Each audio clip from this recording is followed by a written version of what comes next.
नमस्कार, मी सुनील. आपण पाहतात आवाज इंडिया मराठी. आता एक नजर टाकूयात महत्त्वाच्या घडामोडींवर. काँग्रेस पक्षाचे ज्येष्ठ नेते आणि माजी केंद्रीय मंत्री सुरेश कलमाडी यांचं सोमवारी पुण्यातील त्यांच्या निवासस्थानी निधन झालं. ते 82 वर्षाचे होते. दुपारी 2 वाजेपर्यंत पुण्यातील कलमाडी निवासस्थानी त्यांचं पार्थिव अंत्यदर्शनासाठी ठेवण्यात येणार असून त्यानंतर अंत्यसंस्कार केले जाणार आहेत. पुण्याच्या राजकारणावर दीर्घकाळ प्रभाव असलेले कलमाडी अनेक वेळा खासदार होते आणि केंद्रात काँग्रेस सरकारमध्ये त्यांनी केंद्रीय मंत्रिपद भूषवलं होतं. राष्ट्रकुल क्रीडा स्पर्धा घोटाळ्याच्या आरोपांमुळे त्यांची राजकीय कारकीर्द वादग्रस्त ठरली आणि त्यानंतर त्यांच्या राजकारणातील प्रभावाला उतरती काळ लागली.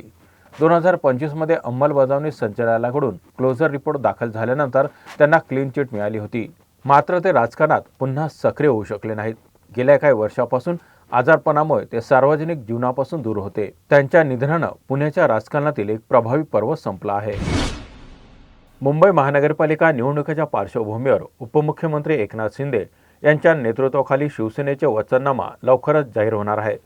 शासनाच्या मंजुरीसह तयार केलेल्या वचननाम्यात मुंबई शहराला स्वच्छ, सुंदर आणि नियोजित बनवण्यावर भर दिला गेला आहे.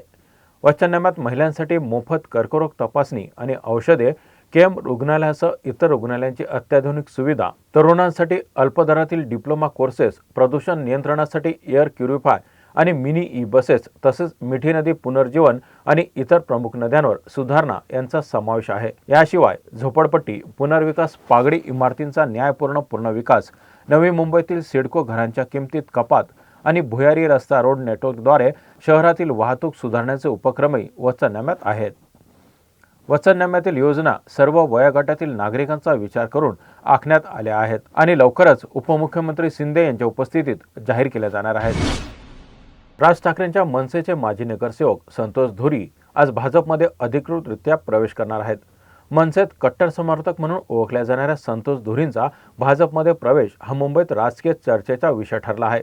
संतोष धुरी यांनी मुंबई महानगरपालिका निवडणुकीत वार्ड क्रमांक 194 मधून उमेदवारी न दिल्यामुळे नाराज असल्याचं सांगितलं जात आहे. त्यांनी सोमवारी संध्याकाळी भाजप नेते नितेश राणे आणि मुख्यमंत्री देवेंद्र फडणवीस यांची भेट घेतली. या भेटीचे छायाचित्र समोर येताच मनसेत खळबळ उडाली होती. संतोष धुरी म्हणाले, मनसेत माझी कदर झाली नाही. निवडणुकीत तिकीट न मिळाल्याबद्दल नाराजी नाही. गेल्या 2 दिवसात मी भाजपमध्ये जाण्याचा निर्णय घेतला आहे. त्यांनी यावेळी स्पष्ट केलं की या निर्णयाबाबत त्यांनी राज ठाकरे किंवा मनसेच्या अन्य नेत्यांशी कोणतीही चर्चा केलेली नाही. संतोष धुरी हे राज ठाकरेंचे कट्टर समर्थक म्हणून ओळखले जातात. ते दादर परिसरात मनसेची सक्रिय कामगिरी करत होते. 2017 मध्ये झालेल्या महानगरपालिका निवडणुकीत त्यांचा पराभव झाला होता. यंदा त्यांनी वार्ड क्रमांक 194 मधून निवडणूक लढवण्याची इच्छा व्यक्त केली होती. परंतु शिवसेना मनसेच्या जागा वाटपात ही जागा उद्धव ठाकरेंच्या पक्षाला मिळाल्यामुळे त्यांचं निवडणूक स्वप्न भंगलं. राज्यातील 29 महापालिकांच्या निवडणुकीसाठी 15 जानेवारी 2026 रोजी मतदान होणार आहे. मात्र निवडणुकीपूर्वीच बिनविरोध निवडणुकीवर वाद निर्माण झाला आहे. कल्याण डोंबिवली महापालिकेत महायुतीचे तब्बल 20 उमेदवार बिनविरोध निवडून आले आहेत आणि राज्यातील इतर महापालिकांमध्ये बिनविरोध निवडणुकीचा दर वाढल्याचं दिसून येत आहे. मनसेने आरोप केले आहे की सत्ताधारी पक्षांनी विरोधकांना धमकावून उमेदवारी मागे घ्यायला लावली आणि त्यामुळे बिनविरोध निवडणुका लढवल्या जात आहेत. यावरून निवडणूक आयोगाकडून हस्तक्षेपाची मागणी करण्यात येत आहे. निवडणूक आयोगाचे सूत्र म्हणतात की कायद्याने बिनविरोध निवडणुकीची तरतूद आहे आणि एका उमेदवारासमोर कोणताही विरोधक नसल्यास तो आपोआप विजेता घोषित केला जातो. मात्र नोटा हा पर्याय फक्त मतदानासाठी आहे, तो बिनविरोध निवडणुकीत लागू होत नाही. मनसेचे अविनाश जाधव यांनी या पार्श्वभूमीवर मुंबई उच्च न्यायालयात याचिका दाखल केली आहे. यामध्ये निवडणूक आयोगाला नोटा पर्याय वापरून बिनविरोध प्रभागांमध्ये निवडणूक घेण्याचे आदेश द्यावे अशी मागणी करण्यात आली आहे.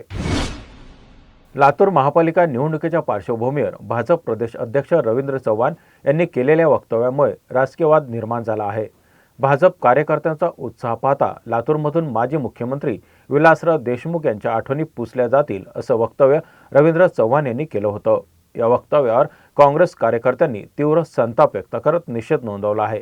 काँग्रेस नेते हर्षवर्धन सपकाळ यांनी रवींद्र चव्हाण यांच्या वक्तव्यावर जोरदार टीका करत विलासराव देशमुख यांचे लातूरशी असलेले नाते कोणीही पुसू शकत नाही असं स्पष्ट केलं आहे। विलासराव देशमुख यांनी लातूर जिल्ह्याच्या विकासासाठी आयुष्य समर्पित केल्याचं सांगत त्यांच्या आठवणी पुसण्याचा दावा असत्याच्या माजातून केलेला असल्याचा आरोप त्यांनी केला। या वक्तव्यामुळे लातूरच्या राजकारणात वातावरण तापलं आहे। कांदिवली ते बोरिवली दरम्यान 6वी मार्गिकेची उभारणी काम सुरू असून यामध्ये अप आणि डाऊन जलद मार्गावर काही यांत्रिक कामे केली जाणार आहेत। मंगळवारी मध्यरात्रीनंतर 12 वाजल्यापासून बुधवारी पहाटे 5:30 अप जलद मार्गावर तसंच डाऊन जलद मार्गावर मध्यरात्रीनंतर 1 वाजल्यापासून पहाटे 4:30 वाजेपर्यंत ब्लॉक घेतला जाईल। या कामामुळे 5व्या मार्गिकेवरील रेल्वे वाहतूक थांबवण्यात येणार आहे। परिणामी मंगळवारी 93 आणि बुधवारी 122 लोकल फेऱ्या रद्द राहणार आहेत।